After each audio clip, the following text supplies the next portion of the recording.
of you know me. Actually, I was a professional fencer, so I was a sportsman. Then became an economist, and afterwards, in 2012, I've been in Masterchef, first edition in Romania, and I discovered that I have this sense for ingredients. I came third without any experience. I think I did one ciorba and one fried egg before the competition. And I said, this is my passion, and I have to go further and follow it. So there are already 10 years past, and I think we did some really nice things with the Romanian cuisine. I followed some kitchen and the culinary school, like 3 months, the one that gives you the diploma. And then I started to work in various restaurants, starting in Romania, and then I went abroad because I felt that Romanian cuisine isn't the full potential at that time. I have I've been working in like 3 representative restaurants in Romania. One is at Radovtana. There's the place where I first started Noua bucătărie românească, which is translated directly New Romanian Cuisine. This was in 2015. Then the first farm-to-table restaurant that was opened in 2017 in Bucharest was May's Farm to Table, the one that gave me the award Best Chef in 2018 by Goe Mio Romania, and also the best restaurant in Romania. And in 2019, I was lucky enough to have the meanings to open my own restaurant, which is called Noua bucătărie românească. So at Atra, Noua bucătărie românească was just one dish. At May's, Noua bucătărie românească was a page from the menu, and at Noua bucătărie românească became a full concept. Let's go. What made me? Because this is really important. I am a sportsman, economist, and then how can I become a chef and good chef? I traveled the world, and I've been in some really nice places. For 3 years, I was working as a stagiaire, and not only, in some of the best restaurants in the world. Some of them are here.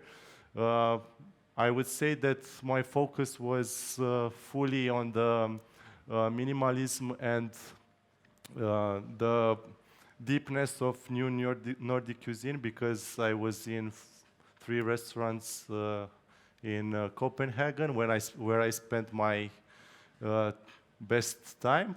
Also, I think I learned a lot from South America, because there I learned about the tradition, how important is the tradition for the people and for the people that consume food.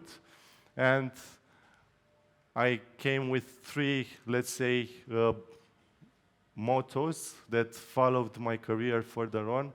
It's all about the team. I am just one man. I have in Bucharest another 12, 13 people that represent me and work for me, so I cannot do anything without them right now. Yeah, so maybe I have ideas, maybe I have a philosophy, but behind me there are many hands that help me, and I am just really happy and grateful for the people that work with me these 10 years.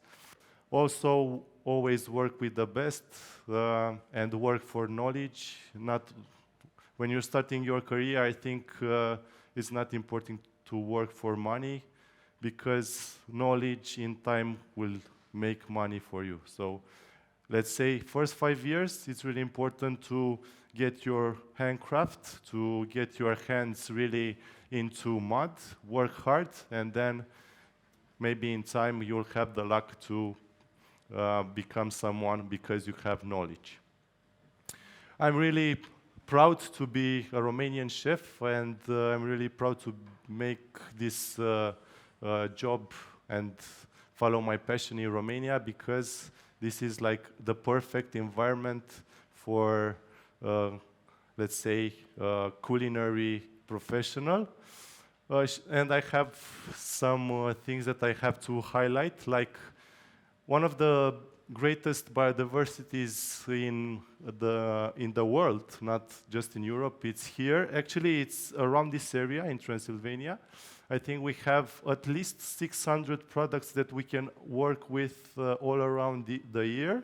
So if we go like also to the seaside, think like this. We have 2,500 meters and also minus 40 meters in the Black Sea. So think of this depth of altitude that we can work with. Amazing produce with high developing potential, because Romania isn't in agriculture, in an industrial way. We are not like other countries that are fully in. So if you make a comparison with some data from the EU, Romania, it's at, be careful, 5%, comparing to other countries at 95%. So our agriculture, it's only at 5% at this moment. Think how much time we have to exploit this. So we still have soil that is really, really, really clean. So that's why we have really good produce, and we should be proud of it. Clean ecosystems in terms of ecology, because we know that also in these parts we have like virgin areas that nobody put their foot. Also, we were talking about, Andras told before, the comparison with Noma and let's say Romania is that we have some really powerful heritage. So we have material historically that we can work with. We have a particular taste that was grown from generations to generations. Also, in this country, we have 11 ethnic influences, so many streams of inspiration. Also, my colleague here that traveled the world, the country, knows how important are the ethnic values that gave them, like from, I don't know, we have Jew influence, we have Gypsy influence, we have Turkish, we have Hungarian, Austrian, German, and so on. Yeah, so we have more streams of inspiration. Romanians love food. That's why we are here, right? Because we love food and we love to have really nice meals and happy people around the table. We have this social behavior to gather around the table and have nice food. Yeah, it's a way of connect with others. We are kind of nationalists, of course, yeah, and we are really proud who we are, and that's why we try at least to keep the heritage from one generation to another.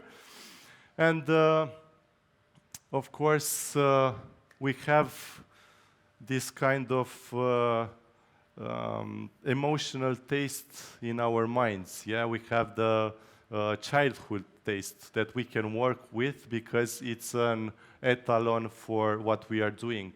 For example, for me, it's really strange because I'm a study case myself. I became a chef when I was 25 years old, yes, but when I started to have knowledge about food, I started to realize the food that I ate in my childhood. So, and that became my etalon in the food that I'm making. It's so strange because you don't realize that you are having, I don't know, just you remember when you are 25 years old that you ate, I don't know what kind of stew from your grandmother once. And you realize it only when you go deeper in the study. So, Romania, it's very nice to be here because it's only the beginning. We don't have any Michelin guides or something, and this means that we can try a lot of things. We can go fully with creativity and try to find the perfect method to do it. Romania, for me, it's all about tradition, terroir, local produce, and identity. This is like the three things that we go when I'm talking about Noua Bucătărie Românească, the restaurant in Bucharest. And for me, when I started to be a chef in 2012, I wanted to be a modern chef. I wanted to be avant-gardist. I want to change things. But it was hard at the beginning because I didn't have like an alphabet or a dialogue with a Romanian customer. So I was doing a kind of international cuisine, but it wasn't defined. So for me, the hardest thing in these 10 years was to create a dialogue between me and the consumer. And that was when I realized that I can give you what you want, but in my style, because I will say that you have ceafă cu cartofi prăjiți, but it will look differently. And you will say, I want ceafă cu cartofi prăjiți. That means pork neck with fried potatoes. Everybody likes that. I like it, of course. It's like the most comforting food that you can have. And because I was so upset, I was trying to do fine dining cuisine and UFO stuff like that, and people were asking for ciorba. I was, oh my God, another customer that wants ciorba. And I was like this for 2-3 years, and then I realized, okay, I will give you ciorba, but I will give you the ciorba that I want. And you will be happy that you will have ciorba, and I will be happy that I gave you my expression of ciorba in the plate.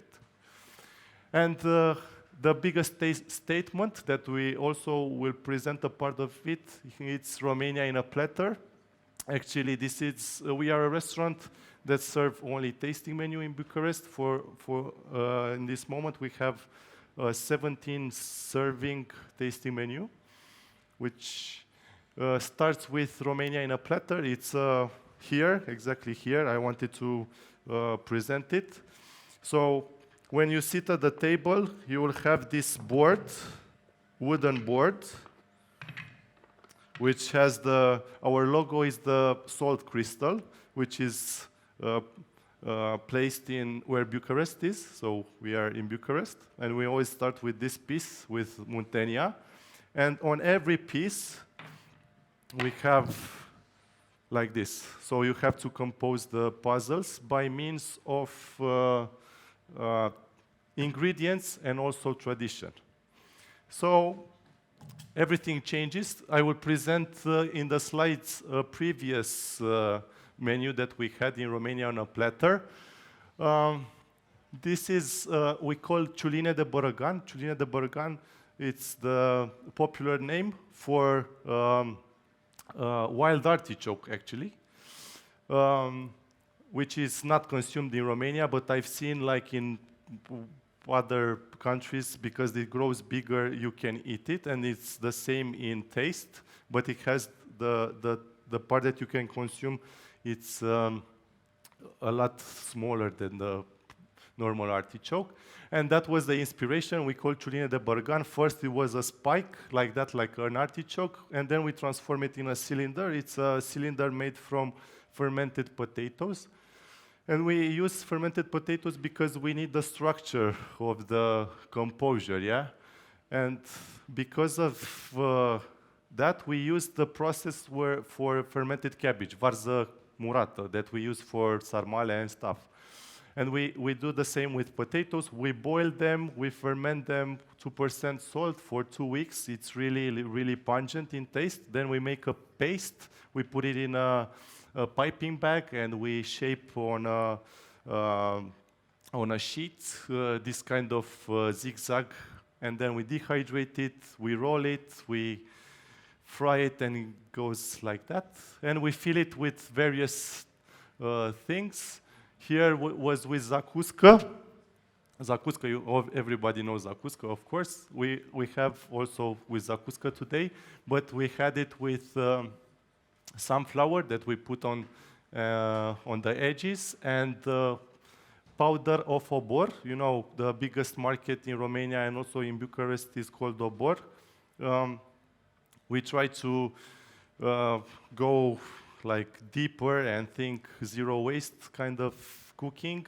All the herbs that we gather after 1 week, salads, dill, lavish, parsley, everything, like everything, kale, we make it in this powder. So we say because when you enter in obor market, you feel the smell of the herbs. This is exactly what the smell of the powder is. So we have it also today. Transylvania, so every region, we had Muntenia, now it's Transylvania. This is a nigiri of polenta, which I will present later on, because this was so successful that became an actual dish, is not part of the Romania Indian platter anymore.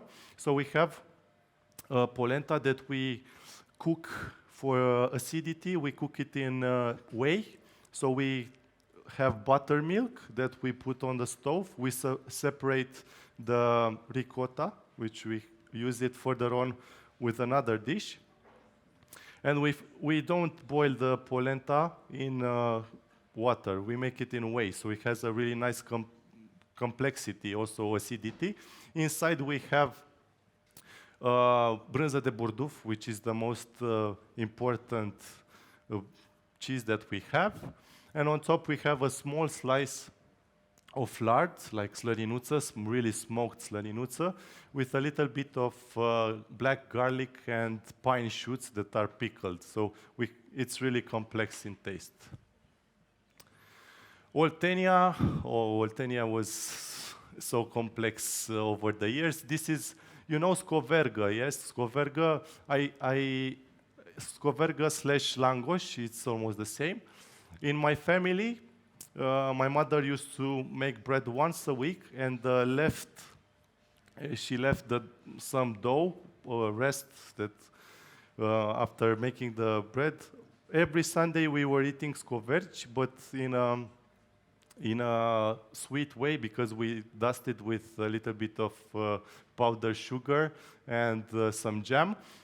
We make a sourdough scoverga, which we fill with smoked sour cream. We love smoked sour cream. And of course, black truffles from that part of the Romania. Moldova, it's always about borscht. So when you go to Moldova, you have to have borscht because it's the best in the world. And this is actually a dumpling. It's made in a Chinese way, because we make the dough with cornstarch, not with flour. Also, in the purpose because we have in this moment a lot of gluten-free people that come, so we need to stay away from normal flour.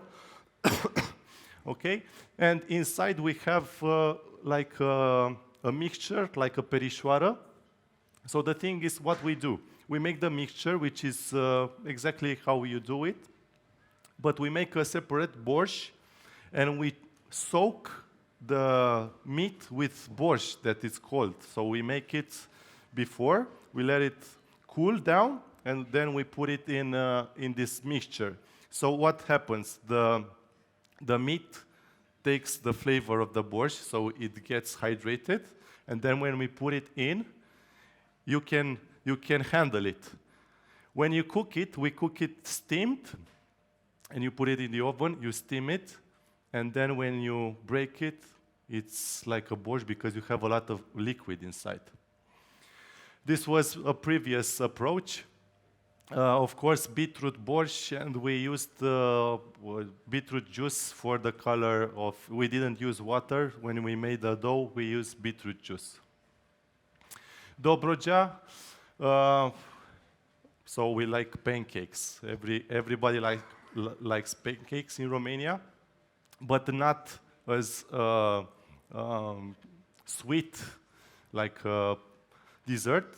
We make some pancakes with, in Dobroja, in the summertime, people come with their sheep and go to Dobroja, especially on that part of Tulcea, Danube Delta. They go with the sheep for the summertime, and they make a really nice and saltier type of cheese. We make the pancake with that type of cheese, and then inside we have icre. So salata de icre, we have carp roe, that we also make it a little bit different because we sweeten it up and they look pink also with beetroot juice. And we have 3 powders, fermented plums, a little bit of dill, and of course we need onion because we like our icre with onion. Smoked mussels because we have the Black Sea, of course. Banatul, so the western part of Romania, that part of Timișoara, Oradea. So in that part we know the Serbian rice, which is, we consume it all over the country. With a producer we found that they can make a kind of pepper that looks like chili, but it's actually sweet. So we take these chilies, it's really sweet and nice. We dehydrate them, then we rehydrate them in a solution with taste and salt. They become really easy to clean, to take out the seeds. And we fill them with Serbian rice that we infuse with, I don't know, if you know, in Nadlak, like exactly on the border with Hungary, they make a particular type of salumi, like really nice paprika inside, really nice pork chopped with a big knife. So there are chunks, big chunks. We infuse the Serbian rice with that, and we put inside. Also, we have some puffed rice for texture. So this is one bite kind of pepper. And at the end, we have a surprise. It's like, you know that Bessarabia is Romania. It's a manifesto that you see all over Romania written on the walls. We try to make, because in Bessarabia, you know that they have really nice pies. So we made a pie that it's rolled on a stick, and inside we use the ricotta that we came up from the buttermilk that we use for the polenta. This is the ricotta inside, mixed with some yogurt, and on top we have a reduction of tomatoes, which gets in taste like the bouillon from tomatoes, really concentrated, and also some smoked salt. So this is Romania in a platter. When you come at Noua, you have this kind of serving, 7 servings. But our main purpose, of course, it's to showcase our cuisine for the Romanians and make them proud that the dishes that they seen like big in a plate can become more delicate and elegant, but also to show all over the world that Romania can be a culinary destination, and Romania being so exotic and showcasing a lot of ethnic cultures can be really interesting for foodies, because I think some of them are really tired to go to Rome, Paris, London, and so on, and they need some new approaches, some new challenges. So we would like, and that's why we are here, we would like to see more of Romanian cuisine all over the world, and to be recognized that we can do also really nice, fine things. If you ever come to Bucharest, please visit us, Noua restaurant, in a really small house in a remote district, let's say, near the center, but not so hyped like Primăverii, Victoriei, and Dorobanți, Floreasca. Okay. And then we will remain with this slide because we'll have questions and answers after the presentation. So now I go behind the counter and I will start presenting some dishes. I will present only snacks and one particular dish that is like the classic of the house, which is called MBSS, means mămăliguță, brânză, smântână și slăninuță. Okay, so we will have a colțunaș, a Romanian raviolo, yes? Excuse me, I need to drink some water. It's okay. I like mineral water. So we have here, it's a pumpkin sheet that we pickle before. And this is now Dobroja. So in the presentation was the pancake. Dobroja now it's this raviolo. I will put it here. So we have it with a really concentrated cream of goat cheese. Then we have pie crow. This is like, for me, this is the Romanian caviar. You cannot find, you can find caviar in the Danube Delta, but it's not properly made or harvested. This is the sustainable kind of caviar. Then we have, I would say the particular herb of Romanians, for example, in the south, it's lavici, so leuștean. Leuștean, it's really, really common, and we also have a dessert with this. It's a leuștean lavici emulsion. And on top, I will put more pie crow. And because we like our icre salad with onion, I have a spring onion oil, which is kind of sweet. It's really nice in flavor, but it highlights the icre. Okay, and now I will make the dumpling, the raviolo, the colțunaș, however you would like to say.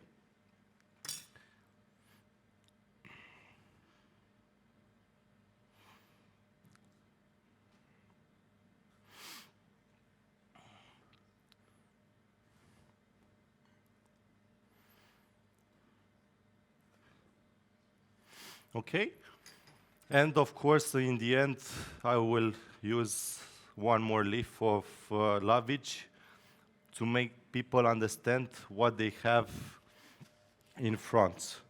So this is the Romanian, let's say, Dobroja style raviolo that we have in our menu.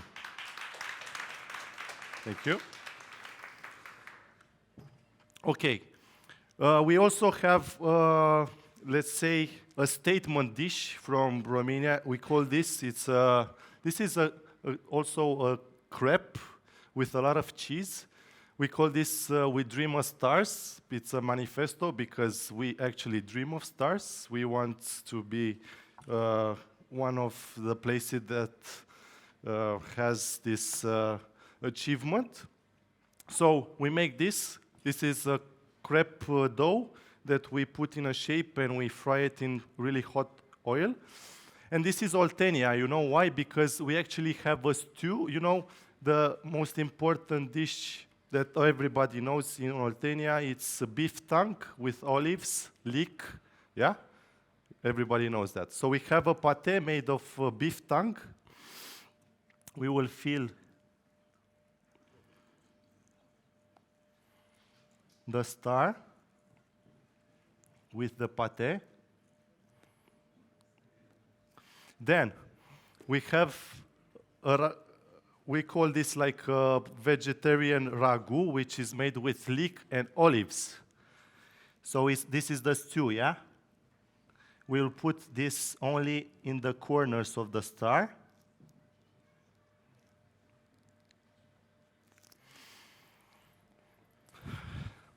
I will press it a bit.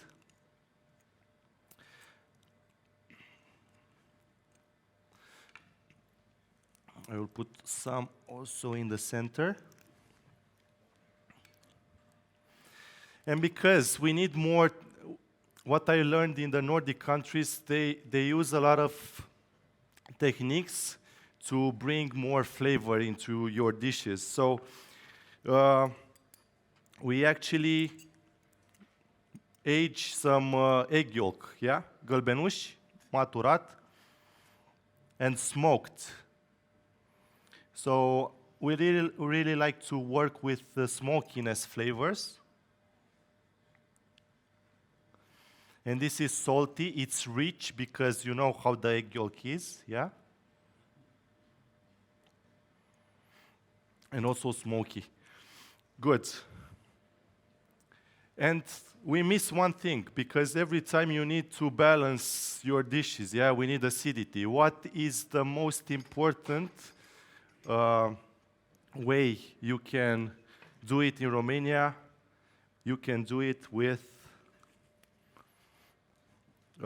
cucumbers, like fermented cucumbers, that pickled cucumbers, finely diced.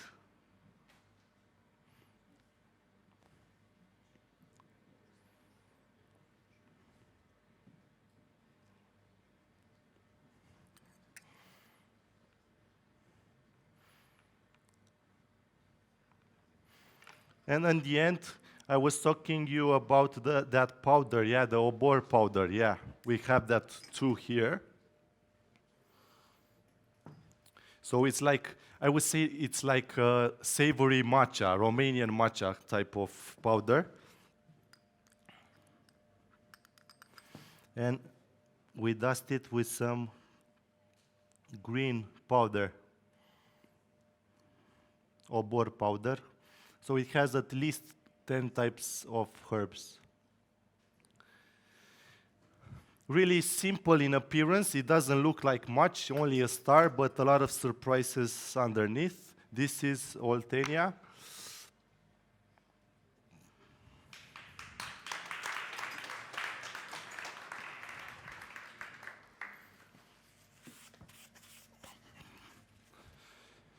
Okay.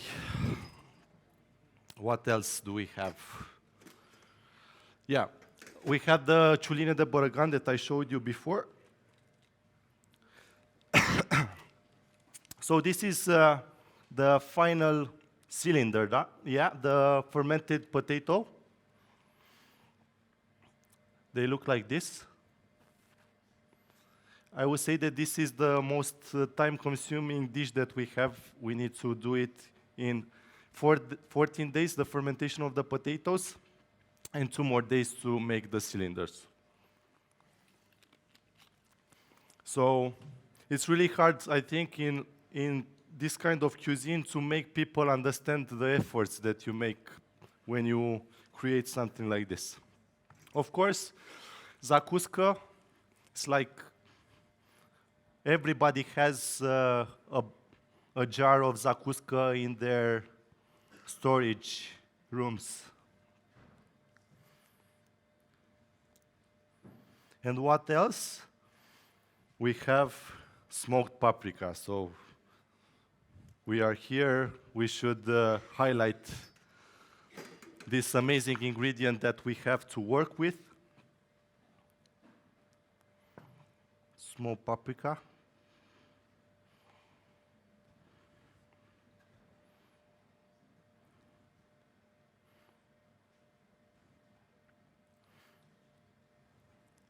Not too much because it overpowers everything. And in the end, we have some chive, like arpagic verde, that we put on the edges. And this is banat right now.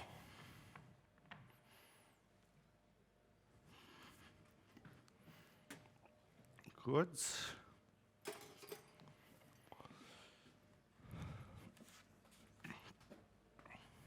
We have also Transylvania, which is different.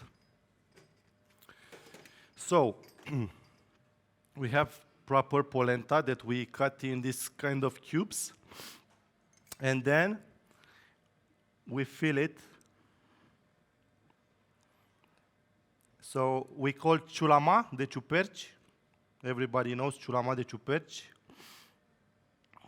is the season for it. So we cut it open, and using a spatula, we take the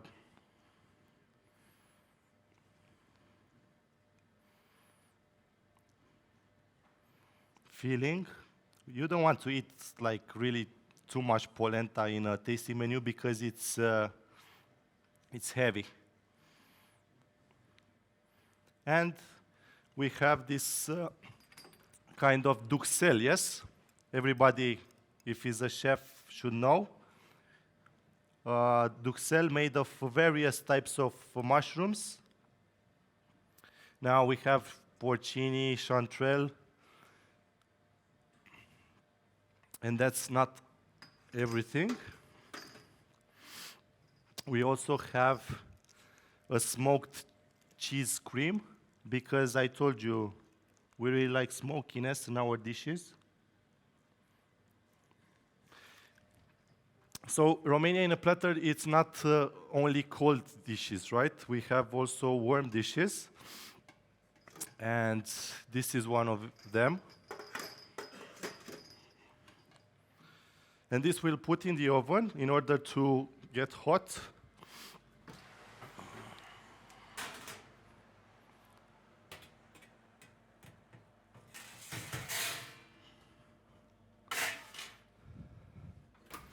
And we will finish it afterwards.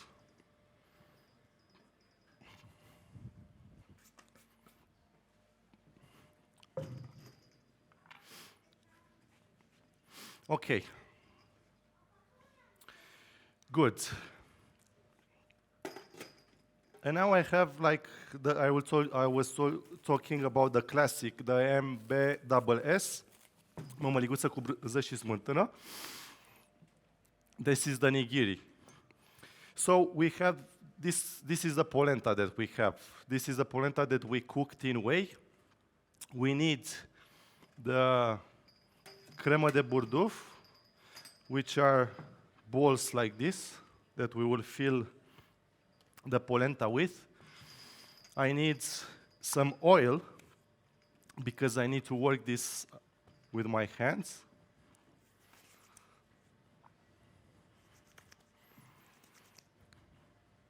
So we need to work the polenta first like a dough.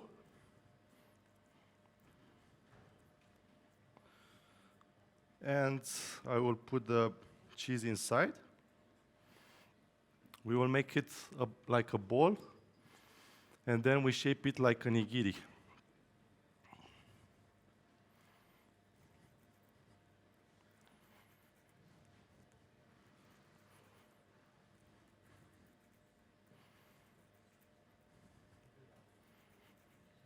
So think somebody in the restaurant has to make this 50 times a day.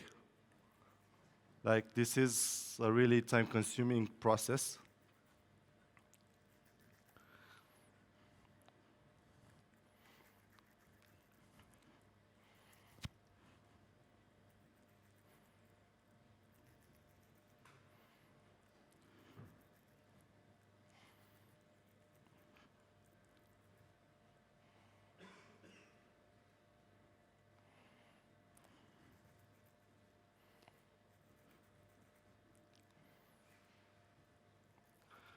So this is the nigiri that we also put in the oven.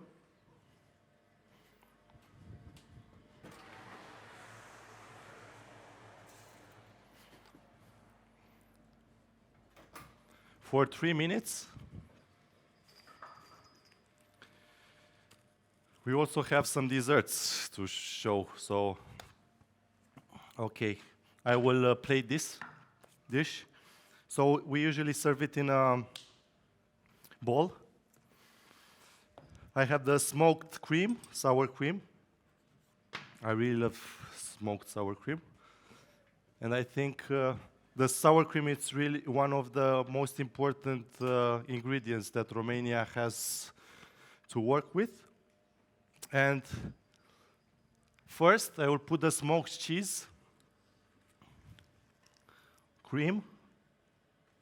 This is a surprise. You don't know what's underneath. Then I will come with a smoked sour cream. Okay.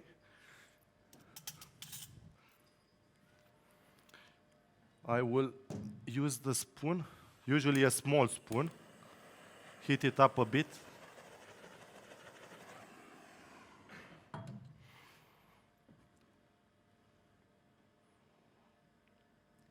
Make a nice shape. We use some caviar.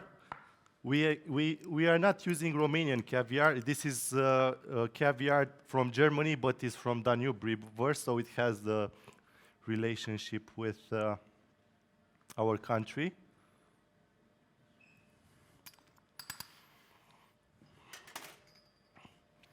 And afterwards, I will come with the nigiri. And on top, because we are not wasting anything, from the ricotta, we make also powder, which is a snow. This powder is always from the freezer. And we put it over the caviar. And it's also a dish that plays on textures, because you have many textures of cheese inside, but also plays with temperatures. So you'll take a piece from the cold part and also from the nigiri, which is really hot.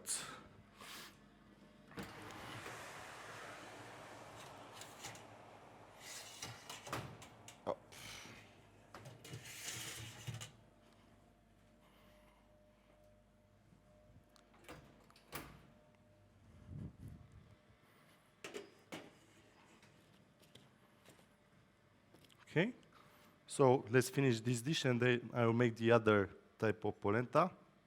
But first, we always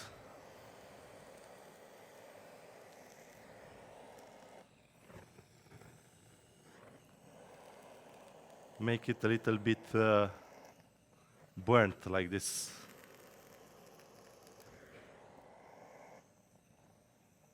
Also this one, also this one. Good. The surprise comes because I also told you about slăninuță, right?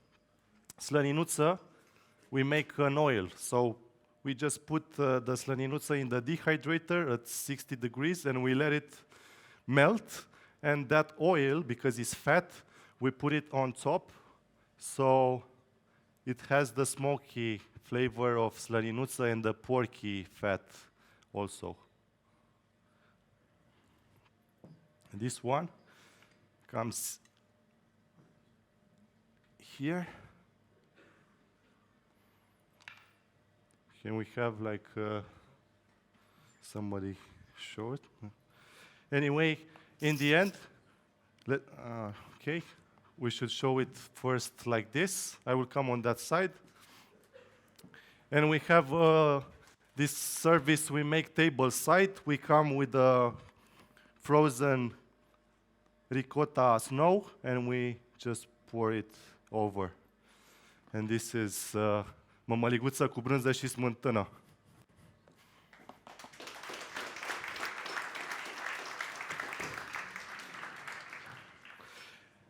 And now Transylvania, which comes here. This is Transylvania right now. This type of polenta. Of course, Transylvania and black truffles.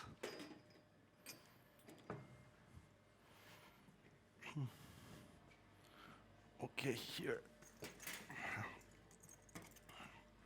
So we will just shave some black truffles over.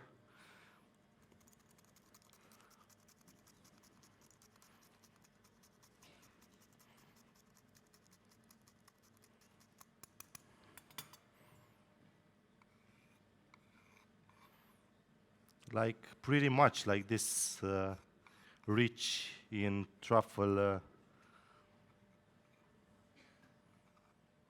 taste. We actually call this ciulama because it's actually mushrooms in polenta, fried polenta with smoked cheese and black truffles from Transylvania.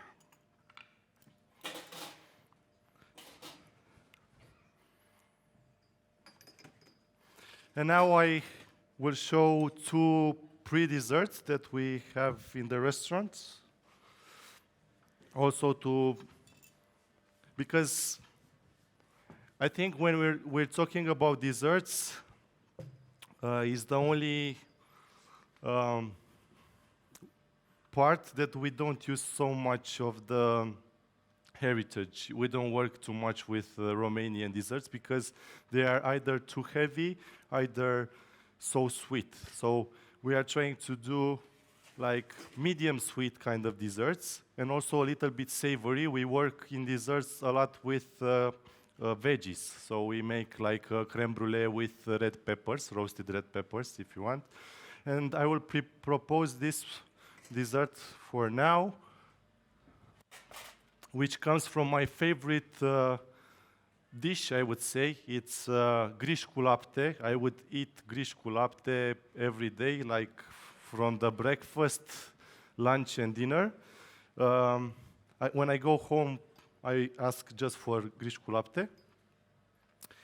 And also this we had a dish before that we used gingerbread. And you know, because we want to make it really nice, rounded, we had a lot of trimmings, so a lot of garbage.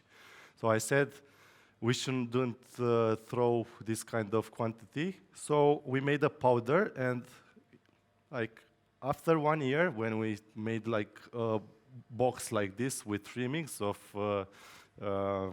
gingerbread, I said, let's make something with it. And we make this toffee, so it's like a caramel, the one like you can buy in the stores, but it has gingerbread aroma because we flavor it with that powder. Okay, also with the gingerbread, we make with that powder because we have so much. I think 2 years from now we have gingerbread.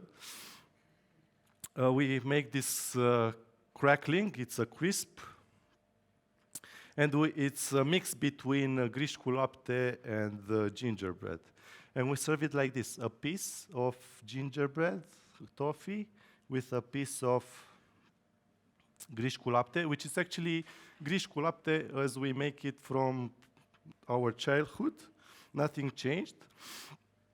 But we have a twist on it. So it's horseradish, pickled horseradish. Because this is the first dish that comes over the last main course. So we have pigeon for main course. We need to clean our palate to go into desserts. So this is savory but sweet. And I will show you, we also have a way of serving it. So we put the horseradish, quite a lot. We put the crisp on top. And we dust it also with some horseradish powder. This is like, let's say, powdered sugar.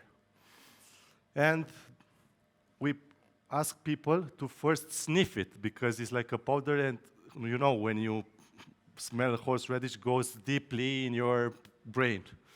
You just sniff it and then you put it inside. So first you will feel the savory flavor of horseradish, and in the end you will feel the Christmassy flavor of the toffee. So this is the first pre-dessert. Griș cu lapte with gingerbread toffee and horseradish. And I will present one more. So we make this, we wanted to make like a sphere. And we learned in the Nordics to be as creative as possible. And we wanted to make it a demi-sphere. How should we make it? So we use for this only water, rice flour, because I told you no gluten, and a lot of cheese. We use Horezu cheese, if you know it. It's like the cheese in Romania that it's closely to Parmesan. So when you put it on the heat, it immediately gets hard. So we use ladles, like small ladles that we put ciorba with on the plate. We heat them up really powerful, and then we just put them in this dough and fry them, and we get this shape. We make also kefir in a house. So we have the kefir bacteria that we harvest. This is a kefir gel. I told you I want acidity and sweetness in my desserts. And it just started the season for sibaktorn, cătină, which is kind of a new product in Romanian cuisine. I think I started seeing it 3 years ago when some people just gather some cătină and put them in honey.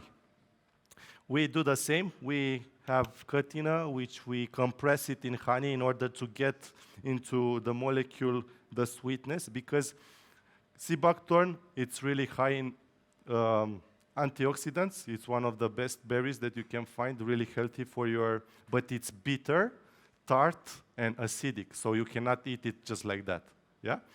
Okay, and in the end, we have, you know, mint, but also you know that kind of really exotic mint, which is called perila. It's used a lot in the Asian cuisine. They use it like instead of basil. So one of our producer makes this kind of perila, but nobody uses it. So I said, let's try something with it. And we make this, this is a cream, like a normal recipe of crème pâtissière that is infused with perila and mint. We put it on top.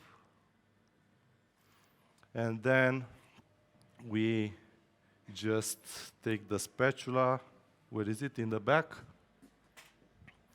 We shape it nicely.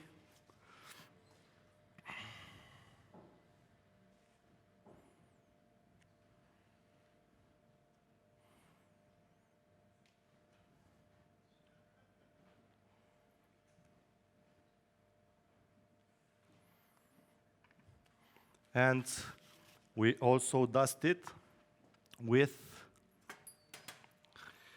mint and perila powder. So it will be like really green.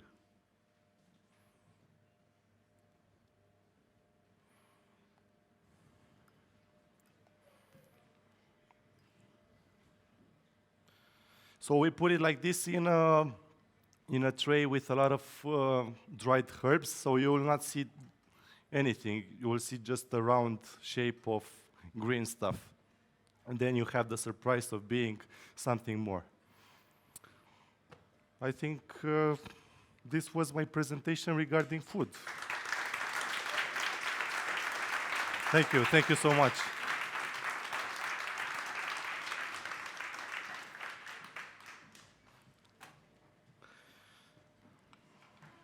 Thank you so much for this amazing presentation. We really want to depart to Bucharest immediately, so it was really amazing. We are getting hungry and we want to eat Romania immediately, but we cannot do it now. So thank you so much, Alex. Thank you so much once again. Thank you. Very nice. Thank you. We switch back to Hungarian if you don't mind. És akkor ugye a további program folytatásáról lesz itt nekünk mindjárt egy Tóth Szilárdunk, aki egy Michelin csillagos séf Budapestről, a Szolc színeiben. De előtte egy teljesen spontán szerveződő örömfőzés készülődik, ugyanis a Keve Marci séf és Horváth Boldizsár, aki ugye termelőkkel foglalkozik Magyarországon, reggel felmentek a hegyre, és lejöttek a hegyről egy hatalmas nagy szatyor itt szedett gombával, vargánnyal, a séf, aki a hegyre ment fel. Így van, és közben kitalálták, hogy milyen jó lenne azt megfőzni, mi pedig kitaláltuk nekik, hogy erre mikor lehetne sort keríteni, úgyhogy most a két program között egy ilyen spontán örömfőzés következik. Nagyjából azokból az alapanyagokból, amiket itt a fesztivál területén, vagy itt a más séfek megmaradt alapanyagaiból fognak kreálni, és már itt óriási kreativitásra számítunk, ahogy itt hallottunk, nem az lesz, hogy csak megrillezik a gombát, hanem komoly dolgok készülődnek, úgyhogy maradjanak itt nyugodtan velünk, mert már is kezdünk.